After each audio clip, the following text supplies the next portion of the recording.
Okay, hey, all right, and welcome to all in today's the Hindu newspaper analysis. Daily के basis पर हम page wise discussion करते हैं और हर एक पेज से जो भी इम्पोर्टेंट न्यूज़ रहती है विथ रिस्पेक्ट टू यूपीएससी और स्टेट पीसीएस सिर्फ हम वही करेंगे। आपको न्यूज़पेपर आप रीड कर रहे हैं तो 40 मिनट्स इनफ हैं, आप वीडियो देख रहे हैं तो 25 मिनट्स इनफ हैं। विथ नोट्स हम शेयर कर रहे हैं तो आपको 1 या 1.5 घंटा चाहे इनिशियल में हो चाहे लेट में हो आपको ये नहीं लगाना, राइट। आपको थोड़ा सा स्मार्ट वर्क करना पड़ेगा जब भी आप न्यूज़पेपर कर रहे हैं। 2 चीज़ें करंट अफेयर के लिए रख लीजिए, एक न्यूज़पेपर है प्लस दूसरा करंट अफेयर की मैगज़ीन है। कोई भी मंथली मैगज़ीन हो सकती है, ऐसा नहीं कि हाँ विज़न की अच्छी है, वाजीराम की गंदी है, ऐसा नहीं। कोई भी एक मंथली मैगज़ीन चुनिए प्लस एक न्यूज़पेपर, बस। इससे ज़्यादा करंट कहीं से भी नहीं पूछेगा। चलिए स्टार्ट करते हैं। हम भी वही चीज़ कराएंगे आपको जो चीज़ एग्ज़ाम पॉइंट ऑफ व्यू से ही पूछी जाएगी।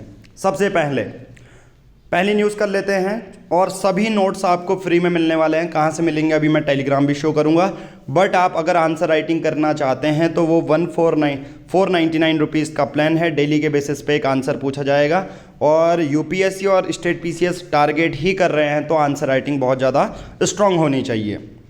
तो सबसे पहले हम पेज वाइज डिस्कशन कर लेते हैं। सबसे पहली पेज में न्यूज़ कौन सी आती है रिगार्डिंग द अडानी स्टॉक।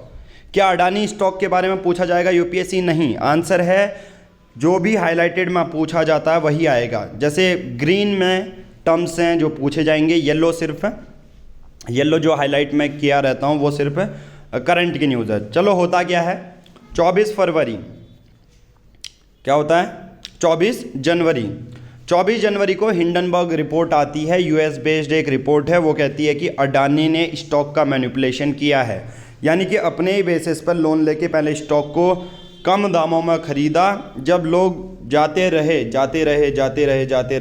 यानी कि स्टॉक के प्राइसेस बढ़ गए और अचानक से बेच देते हैं।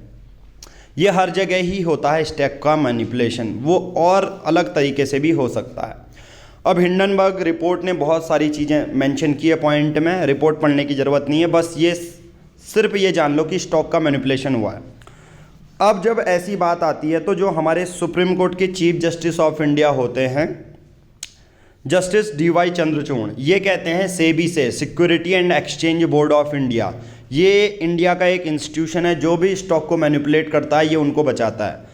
आप जैसे लोग, हम जैसे लोग जो भी शेयर मार्केट में पैसा इन्वेस्ट करते हैं तो हमारे लिए एक बॉडी है हमको बचाने के लिए, वो है सेबी।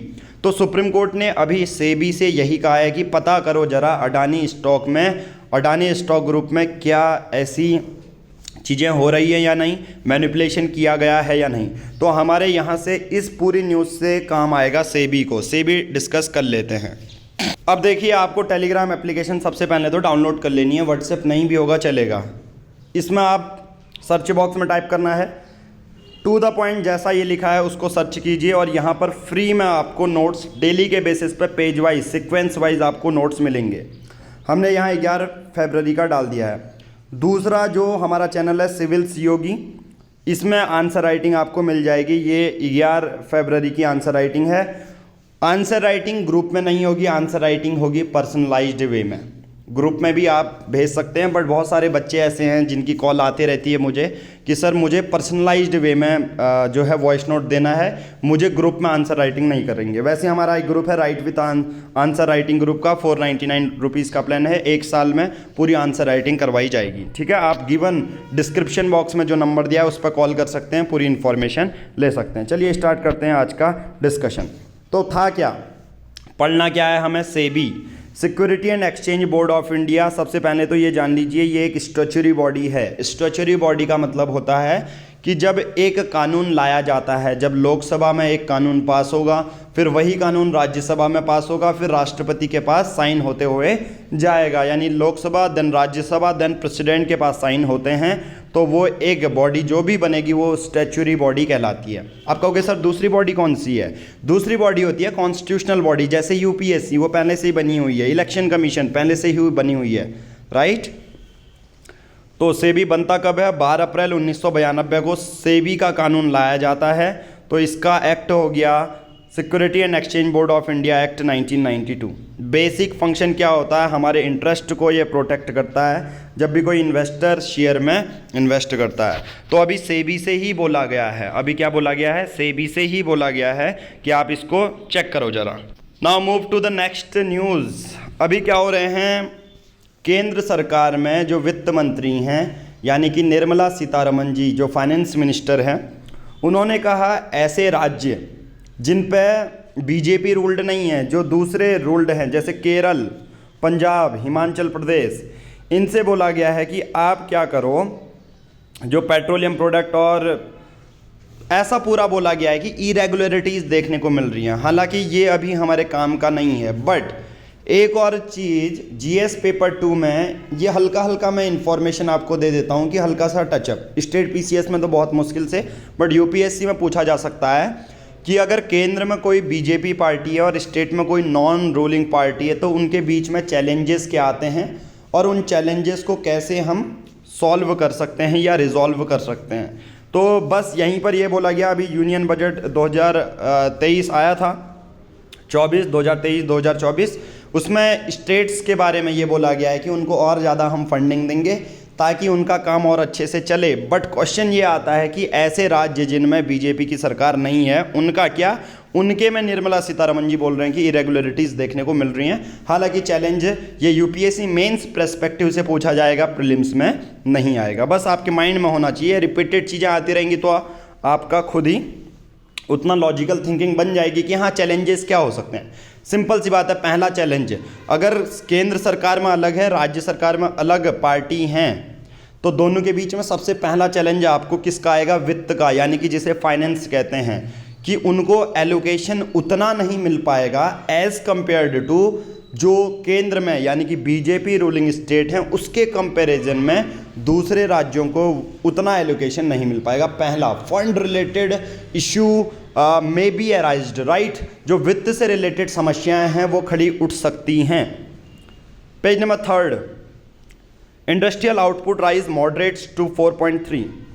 इंडिया का इंडस्ट्रियल आउटपुट ग्रोथ जो है 4.3 से धीरे धीरे बढ़ रहा है, 7.3 जो कि नवंबर में था। और इंडस्ट्रियल आउटपुट होता क्या है, बहुत सिंपल है। पूरे देश में, मैं सबसे पहले इसके डायरेक्टली आईआईपी के बारे में बता देता हूँ, उसमें से सिर्फ हम टर्म निकालेंगे, आपको फैक्ट याद नहीं रखने क्योंकि ये चेंज होते रहते हैं। फैक्ट क्या है, index of industrial production, IIP UPSC general studies paper 3 economics में ये पूछा जाएगा। सबसे पहले एक official definition which you can write in your mains answer writing, जो आप लिख सकते हैं as given by CSO, central statistic office. ये क्या बोलता है आईआईपी के बारे में कि ये एक कंपोजिट इंडिकेटर है जो शॉर्ट टर्म चेंजेस देखेगा वॉल्यूम प्रोडक्शन। अगर मैं सिंपल भाषा में ये बोलूं कि ऑल ओवर इंडिया के जितने भी जोग्राफिकल एरिया है उसमें कुछ भी बन रहा है, कुछ भी बन रहा है, जैसे कोई कार बनी, कोई मशीन बनी, कोई भी फिजिकल प्रोडक्शन कितना हो रहा है वो आईआईपी बताता है। आईआईपी के बारे में बात करते हैं। आईआईपी जो एक ऐसा इंडेक्स है वो बताता है with in fixed period of time में इंडिया की कितनी ग्रोथ रेट हुई, और इसको पब्लिश करता है मंथली, ये हर महीने आता है सीएसओ के द्वारा, सेंट्रल स्टैटिस्टिकल ऑर्गेनाइजेशन के द्वारा, जो ministry of statics and programme implementation के अंदर आती है। इसका बेस ईयर है आईआईपी 2011-2012। बेस ईयर का मतलब क्या होता है, आधार वर्ष जिसे कहते हैं। बेस ईयर एक ऐसा ईयर है जिसके बेसिस पे कंपैरिजन करते हैं। एग्जाम्पल मैं कहूँगा, अगर कोई 2011-2012 में किसी वस्तु की कीमत 10 रुपये थी, अभी चल रहा है 2023, उसी की कीमत 13 रुपये है, तो मैं कहूँगा बेस ईयर से कैलकुलेट करूँगा तो मैं कहूँगा 3 रुपये महंगी है, तो बेस ईयर वही बताता है। कुछ अपडेटेड पॉइंट भी हैं, सबसे लास्ट में 2017 में ये चेंज किया था, कुछ आइटम इंट्रोड्यूस भी कराए थे। इसका फ़ायदा क्या होता है आईआईपी का, देखो आईआईपी में 3 चीज़ें होती हैं। मैंने कहा ऑल ओवर इंडिया जितना भी फिजिकल प्रोडक्शन हो रहा है, कोई भी मशीन बन सकती है, तो इनकी हेल्प से ही बनेगी। कोई भी चीज़ बन रही है तो इलेक्ट्रिसिटी यूज़ होगी, फर्स्ट स्टील यूज़ होगा, रिफाइनरी प्रोडक्ट यूज़ होंगे, क्रूड ऑयल यूज़ होंगे, कोल यूज़ होंगे, सीमेंट यूज़ होगा, नेचुरल गैस यूज़ होगा और फर्टिलाइज़र यूज़ होगा। तो इसी के बेसिस पे टॉप पे पूछा जाता है, ठीक है, इन्हीं चीज़ों से। इसका फ़ायदा finance, ministry of finance, reserve bank of India भी उठाता है, क्योंकि इसी के जो इंडेक्स आती है उसी के बेसिस पे देखती है कि हाँ फिजिकल प्रोडक्शन कितना है। इसी के बेसिस पे हल्का सा नॉन इन्फॉर्मेशन सोर्स ये भी रहता है कि हाँ महंगाई घट रही है, मार्केट अच्छा परफॉर्म कर रही है या नहीं कर रही है। तो इसके 8 सेक्टर आपको याद कर लेने हैं। कौन से? Electricity, steel, refinery product, crude oil, coal, cement, natural gas और फर्टिलाइज़र। तो पहले पेज से हमारी ये न्यूज़ होती हैं, इसके अलावा आपको कोई न्यूज़ नहीं करनी। वेलफेयर राजस्थान, देखिए ये इम्पोर्टेंट है। दाऊदी बोहरा कम्युनिटी, ये कम्युनिटी बहुत ज़्यादा न्यूज़ में रही है। दाऊदी बोहरा कम्युनिटी कौन सी है, इसको हम डिस्कस कर लेते हैं। अभी दाऊदी बोहरा कम्युनिटी मुंबई में एक अरबिक एकेडमी है, उसका इनॉग्रेशन किया पीएम मोदी जी ने, और यहाँ पर उनके लीडर थे। वर्ल्ड वाइड जो दाऊदी बोहरा कम्युनिटी है, ये मुस्लिम कम्युनिटी है। डायरेक्टली पूछा जा सकता है Dawoodi Bohra community is related to which of the following? पहला, हिंदू, मुस्लिम, सिख, ईसाई, ऐसा बोला जाएगा। चलिए नोट्स में आ जाते हैं दाऊदी बोहराज के। Dawoodi Bohras are the member of Muslim community Shia sect, और इनके लीडर हैं, इनको कहते हैं अल दाई अल मुतलक। 400 सालों से leader has been based out of India, including the current and 53rd leader his holiness doctor Syedna Mufaddal Saifuddin. इनका ये लीडर हैं जो इस कम्युनिटी को लेके चल रहे हैं। इस कम्युनिटी में सुप्रीम कोर्ट से रिलेटेड एक इश्यू भी आया था, वो भी डिस्कस मैं करूँगा। तो सुप्रीम कोर्ट से ये क्या है, इसमें एक एक्ट आता है, Bombay prevention of x combination act 1949। X communication क्या होता है? एक्स कम्युनिकेशन का मतलब क्या होता है कि एक मुस्लिम कम्युनिटी है दाऊदी बोहराज वाली, अगर वहाँ का कोई बंदा, वहाँ का कोई क्या होता है बंदा डिसिप्लिन में नहीं रहे तो उसको समाज से निकाल दिया जाएगा। तो उससे रिलेटेड ये चीज़ें हैं। तो सुप्रीम कोर्ट ने 1962 में ये कहा, power to excommunicate is an essential part of community, और ये डिसिप्लिन को मेंटेन रखता है, ये पनिश करने के लिए नहीं है। 51st leader of community challenge the constitutional validity of the act 1962, starting it violated fundamental right guaranteed in constitution under article 25 and 26। जो 51वें लीडर थे दाऊदी बोहराज के, वो कहते हैं कि संविधान में बदलाव करो, आर्टिकल 25 और आर्टिकल 26। सरकार कहती है कि किसी को समाज से नहीं निकाल सकते हो, बट दाऊदी बोहराज कहते हैं कि हाँ हम तो डिसिप्लिन के लिए ये कर रहे हैं, राइट। तो मेजर चीज़ क्या याद रखनी है, दाऊदी बोहराज एक कम्युनिटीज़ हैं, मुस्लिम कम्युनिटी, वो भी शिया सेक्ट की, बस इससे ज़्यादा आपको नहीं पूछा जाए। तो आप लोगों को यहाँ पर सिर्फ दाऊदी बोहराज से रिगार्डिंग एक ही चीज़ याद रखनी है कि वो मुस्लिम शिया सेक्ट को बिलोंग करते हैं। Now move to the next page, ये है पेज नंबर 2, जहाँ पर ये काम की न्यूज़ नहीं है, हमारी काम की न्यूज़ ये है, वो भी national education policy 2020। National education 2020 के तौर पर नई दिल्ली में जो MCD स्कूल्स हैं वो मदर टंग को प्रमोट करेंगे। ये एक बहुत अच्छी बात है कि जो नई एजुकेशन पॉलिसी 2020 आई है वो मदर टंग को क्या करेगी। तो नोट्स में आ जाते हैं, बात करते हैं new education policy 2020 UPSC general studies paper 2। Topic रहेगा आपका education, government rules for education. अभी आप सबको पता है ह्यूमन रिसोर्स जो HRD मिनिस्ट्री है, डेवलपमेंट मिनिस्ट्री है, वो एजुकेशन मिनिस्ट्री बन चुकी है। आप सबको पता है इस बार की न्यू एजुकेशन पॉलिसी में क्या क्या चीज़ें आई हैं, बट विदाउट मूविंग फर्दर मैं आप लोगों को उसको ऐड करने से पहले ये भी बता दूं कि न्यू एजुकेशन पॉलिसी में बहुत सारी चीज़ें हैं। जैसे आप BA कर रहे हैं, BA है बैचलर ऑफ आर्ट्स, आपको सपोज 2 साल में क्या है मन नहीं लग रहा तो 2 साल की आपको डिग्री मिल जाएगी, और तीसरे वर्ष आप उसको छोड़ के BTech भी कर सकते हैं। तो ये पहला है। तीसरा, इसमें एक फॉर्मूला है 5+3+3+4, जो हम पहले इंटर, हाई स्कूल ये कहते थे, बेस प्राइमरी, हाई स्कूल, उसको 5+3+3+4 कहा गया है। इनिशियल के जो आंगनबाड़ी से बच्चे हैं वो 5, फिर 3+3+4, मतलब अब आपको हाई स्कूल कोई नहीं बोलेगा या इंटर नहीं बोलेगा, वो किस बेसिस पर चलेगा, पेडोलॉजिकल स्ट्रक्चर 5+3+3+4। हालांकि क्लासेस सेम ही चलेंगी, बट उसको नाम ये दे दिया गया है। बट इन नामों के खास वो है वजह कि हाँ उसमें आपको मैथ्स की चीज़ें सिखाई जाएंगी ज़्यादा, मदर टंग को ज़्यादा प्रमोट किया जाएगा, वही चीज़ें यहाँ पर दी गई हैं। कुछ मैं हिंदू के पॉइंट बता देता हूँ जो हिंदू न्यूज़पेपर में आए हैं। सबसे पहले इसरो के चीफ जो थे के कस्तूरी रंजन साहब, उन्होंने दिसंबर 2018 में एक ड्राफ्ट रखा। ओरिजिनल ड्राफ्ट में ये बोला गया था कि हिंदी को मैंडेटरी बनाओ, ठीक है। बाद में ये क्लॉज को ड्रॉप कर दिया गया, ठीक है। पर अभी अगर बात करेंगे कि नेशनल एजुकेशन पॉलिसी से कौन सा नाम जुड़ा है, इसरो के चीफ के कस्तूरी रंजन का नाम जुड़ा हुआ है, ठीक है। हाँ, इस बार पब्लिक फाइनेंसिंग ऑफ एजुकेशन इस बार 6% एटलीस्ट माना जा रहा है कि वो शिक्षा क्षेत्र में खर्च किया जाएगा। साथ ही साथ केंद्र सरकार एक सेटअप करेगी gender inclusion fund. Gender inclusion fund में ज़्यादा से ज़्यादा प्रोवाइड किया जाएगा कि जो महिलाएं हैं, गर्ल्स लड़कियां हैं और ट्रांसजेंडर हैं, उन ऐसे विद्यार्थियों को ज़्यादा से ज़्यादा उनके लिए फंड यानी कि वित्त दिया जाएगा ताकि और वो आगे की पढ़ाई कर सकें, राइट। तो ये भी हमारा डिटेल में हो चुका है।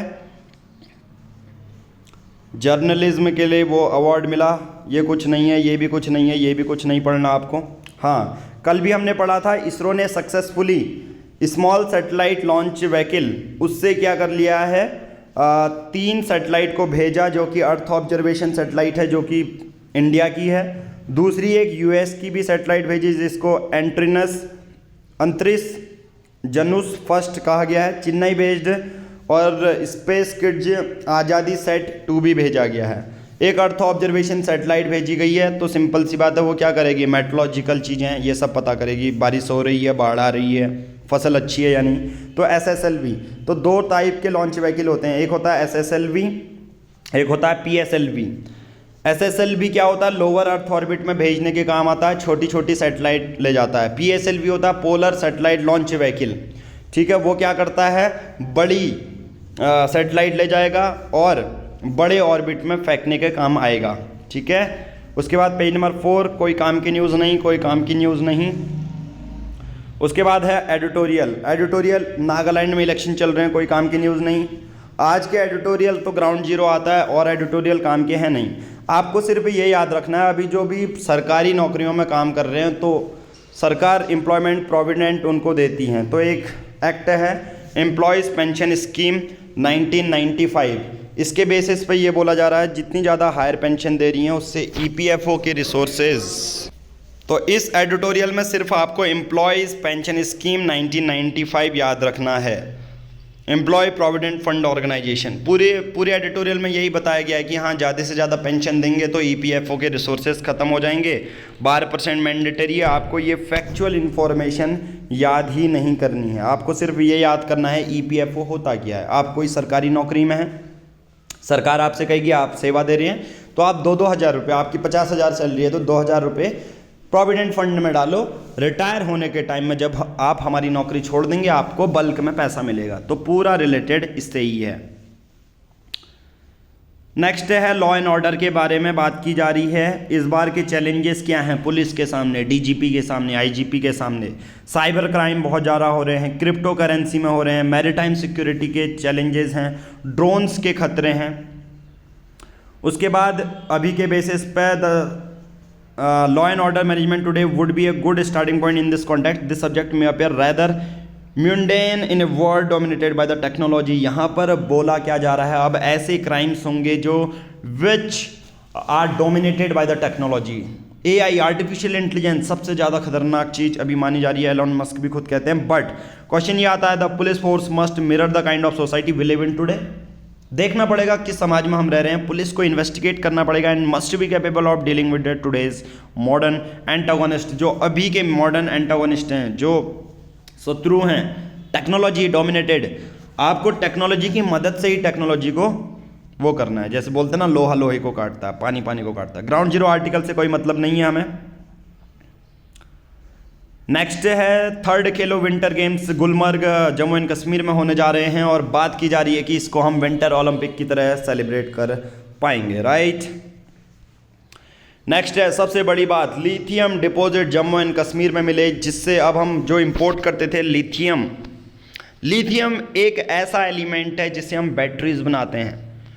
हाल में आने वाले टाइम पे इलेक्ट्रिक व्हीकल्स ही चलने वाले हैं, तो सबसे मेजर जो खजाना होगा वो होगा लिथियम। लिथियम मिला जम्मू एंड कश्मीर में 5.9 टन का लिथियम मिलता है जम्मू एंड कश्मीर में। अब वो क्या करेगा, इससे हम इंपोर्ट जो करते थे, जिसे आयात कहेंगे, इंपोर्ट यानी कि दूसरे देश से जो लिथियम हम मंगाते हैं, अब वो कम करना पड़ेगा। सिंपल सी बात है, इससे एम्प्लॉयमेंट अपॉर्चुनिटी बढ़ेंगी, राइट। मैन्युफैक्चरिंग, इलेक्ट्रिक व्हीकल के लिए सोचो लिथियम आयन बैटरी कितनी यूज़फुल है। हमारे जो कॉस्ट है, इवन इससे और क्या फ़ायदा होगा, जो मैन्युफैक्चरिंग कॉस्ट है इलेक्ट्रिक व्हीकल बनाने की, वो कम हो जाएगी। ख़ास बात मेरे को ये देखने को मिली कि जिस डिस्ट्रिक्ट में अभी मैं हूँ, वहाँ पर इलेक्ट्रिक व्हीकल एक भी नहीं है। सोचो, मैंने परसों देखी एक इलेक्ट्रिक व्हीकल स्कूटी, वो भी यहीं के नंबर की। तो एक बहुत अच्छी बात है कि फ्यूचर में with in 10 to 15 years electric vehicles बहुत ज़्यादा कॉमन देखने को मिल जाएंगी। तो इसका फ़ायदा यही है कि यार हमारे ही अगर देश में अगर ऐसे चीज़ें मिल जाएं तो ठीक है, right. Geological survey of India देखता है कि हाँ लिथियम डिपॉजिट्स मिले हैं। नेक्स्ट न्यूज़ है, सुप्रीम कोर्ट की जजेस की संख्या है 34, यानी कि 33 सुप्रीम कोर्ट के जज, एक चीफ जस्टिस ऑफ इंडिया। अभी टोटल थे 32। 2 केंद्र सरकार ने कहा है कि हम 2 जजेस को और अपॉइंट करेंगे। कौन अपॉइंट करता है इनको अपॉइंट करता है कॉलेजियम सिस्टम। कॉलेजियम सिस्टम क्या होता है, 4 सीनियर मोस्ट जज, एक चीफ जस्टिस ऑफ इंडिया, ये नाम देगा केंद्र सरकार को और केंद्र सरकार अपॉइंट कर देगी, राइट। बहुत अच्छी बात है। सुंदरबन टाइगर रिजर्व जो कि है वेस्ट बंगाल में, जियोलॉजिकल सर्वे ऑफ इंडिया ने ऐसी चिड़िया देखी कि पूछो मत। 145 species during the first Sundarban bird festival. Total number of species जो स्पॉट कर दी गई हैं वो 5000 से ज़्यादा हैं। कौन कर रहा है इन्हें कर रहा है जियोलॉजिकल सर्वे ऑफ इंडिया। कब बना था इसका कुछ हिसाब देख लेते हैं। Geological survey of India, UPSC GS paper 3 environment में पूछा जाएगा। Geological survey of India ministry of environment and forest के अंदर आती है, 1916 में इस्टेब्लिश की गई थी और जनरली इसका हेडक्वार्टर कोलकाता में है। सोल रीजनल स्टेशन में भी फैला हुआ है। तो ये बना कब था, 1916 में, ठीक है। हेल्थ इंफ्रास्ट्रक्चर के लिए सेंटर बोरो कर सकता है 13,897 करोड़ रुपए, ठीक है। The loan agreement have been signed to augment PMABHIM which was launch. तो आपको ये स्कीम याद रखनी है, प्रधानमंत्री जो आपको पहले आयुष्मान भारत कार्ड के बारे में पता होना चाहिए। आयुष्मान भारत कार्ड आपके बन रहे होंगे जिसके बेसिस पे जो टर्शरी सेक्टर के लिए वो कार्ड ले जाएंगे तो आपको फ्री में इलाज होगा, राइट। तो आयुष्मान भारत जो इसमें है, इसमें सरकार ने बोला है कि हम लोन एग्रीमेंट करेंगे ताकि बड़े बड़े आयुष्मान भारत के अकॉर्डिंग बहुत बड़े बड़े क्या बनाएं, इंफ्रास्ट्रक्चर बनाएं, जिसमें हॉस्पिटल, नर्सेज, ये सब इंक्लूड होंगे। और इसमें से जो लोन लिया जाएगा कुछ एशियन डेवलपमेंट बैंक से लिया जाएगा, कुछ जीका से लिया जाएगा, जापान इंटरनेशनल कोऑपरेशन एजेंसी, ठीक है। तो ये चीज़ें होंगी। नाउ चलिए वर्ल्ड लेवल पे बारे में बात करते हैं। Russia attack target across Ukraine with missile drone. Russia और यूक्रेन का चल रहा है, चाइना और यूएस की कंट्रोवर्सी चल रही है। बार बार वही चीज़ें हैं, आपको पढ़ने की ज़रूरत नहीं है। बिजनेस पेज में कुछ नहीं है, स्पोर्ट्स पेज में कुछ नहीं है। आज के इस वीडियो में हम इतना ही करेंगे। सबसे पहले मैं आपको बता देता हूँ आज का क्वेश्चन। तो आज का क्वेश्चन है significance and challenges of new education policy 2020। इस क्वेश्चन को आंसर आपने करना है। आज के इस वीडियो में हम इतना ही करेंगे। Thank you, have a nice day.